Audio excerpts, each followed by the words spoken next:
Hello friends, super magic રસોઈમાં મિત્રો હું આપનું સ્વાગત કરું છું।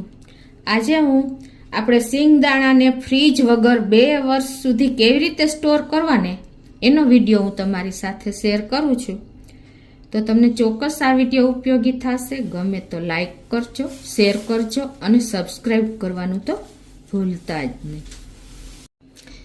તો મિત્રો આપણે જો સિંગદાણા આખું વર્ષ માટે ભરવા હોય અને આપણને ખબર જ છે કે ફ્રીજ વગર નથી રહેતા, તો ઘણા લોકોને ખ્યાલ નથી હોતો કે આ દાણાને કેવી રીતે સાચવવા। પહેલાં તો મિત્રો આપણે જે સિઝન હોય ને મગફળીની, ત્યારે જ આપણે ફ્રેશ મગફળી જેમાં આવે ને ખેતરમાંથી, ત્યારે જ તમારે એના દાણા ફોલીને એકદમ ચોખ્ખા કરી લેવાના અને તમારે મોઢેથી પણ નથી ફોલવાના, હાથેથી જ ફોલવાના। ખાસ નોટ કરજો મિત્રો।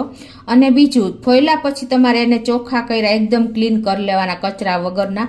અને પછી તમારે જો એ દાણામાંથી પણ ખરાબ દાણા જો આવા છાલ ઉતરેલા હોય ને એ છે, પછી આવો ખરાબ દાણો હોય એ છે, પછી આવી રીતે જો આ પણ ખરાબ છે, ઝીણો છે, આવા ખરાબ દાણા હોય ને ફાઈડ છે, આ બધું તમારે અલગ તારવી લેવાનું છે।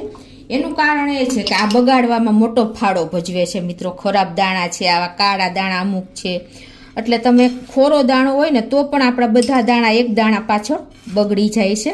એટલે તમે આવી નાની નાની બાબત જો ધ્યાન રાખશો ને મિત્રો, તો તમારે કોઈ પણ જાતના ખર્ચા વગર ઇઝીલી તમે 2 વર્ષ સુધી આ દાણાનો ટેસ્ટ એવો ને એવો રહેશે, એ પણ ફ્રીજ વગર। અને ઇઝીલી તમે કાંઈ પણ જગ્યા પણ નથી રોકતી અને નાની ક્વોન્ટિટીમાં વધારે તમારે ક્વોન્ટિટી સમાઈ જાય ને એ રીતે હું તમને આજે શેર કરું છું વિડીયો।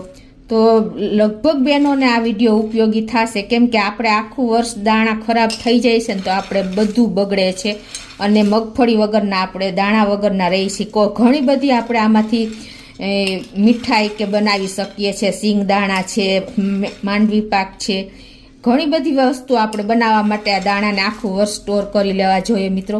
જો હું તમને આ અલગ દાણા છે ને ખરાબ, તો તમારે મેઇન પોઈન્ટ આ છે કે તમારે ખરાબ દાણો કાઢી લેવાનો, ખોરો દાણો, આવો પીળો દાણો હોય ને એ ખોરો હોય છે, એટલે તમે આ બધી નોટ ધ્યાન રાખજો મિત્રો। અને તમે આ રીતે ક્લીન દાણા કરી લેવાના છે।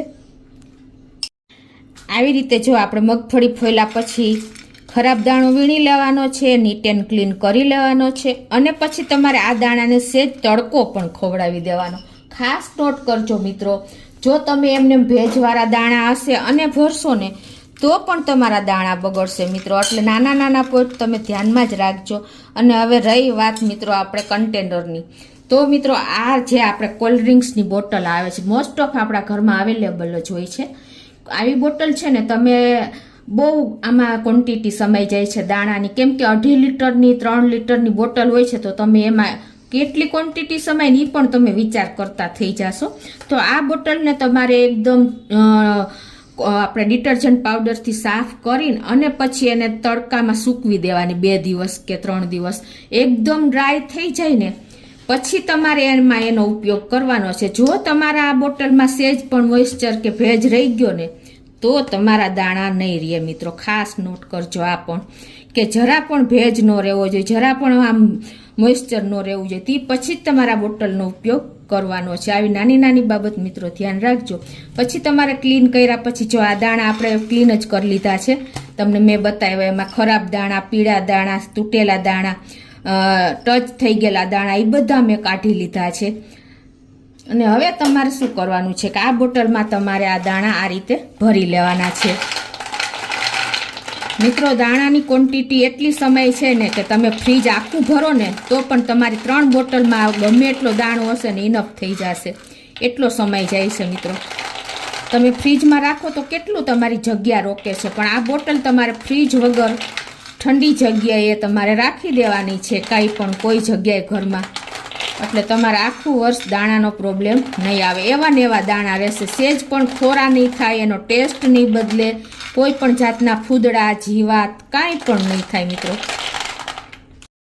આ રીતે જો આપણે બોટલમાં દાણા ભરતું જવાનું છે અને એને પછી આ રીતે તમે સહેજ પછી આવી રીતે કરશો ને એટલે બધા દાણા અંદર બોટલમાં સરખી રીતે ગોઠવાઈ જશે અને ક્યાંય પણ જગ્યા નહીં રહે મિત્રો। જગ્યા રહેશે ને તો પણ તમારા દાણા બગડવાના ચાન્સીસ છે, એટલે તમારે આ રીતે નીચે ઠપકાવતું જવાનું અને કા બોટલથી આ રીતે આપણે આમ કરતું જવાનું, તો પણ તમારા દાણા એકદમ સેટ થઈ જશે. જો ક્યાંય પણ જગ્યા તમને લાગે છે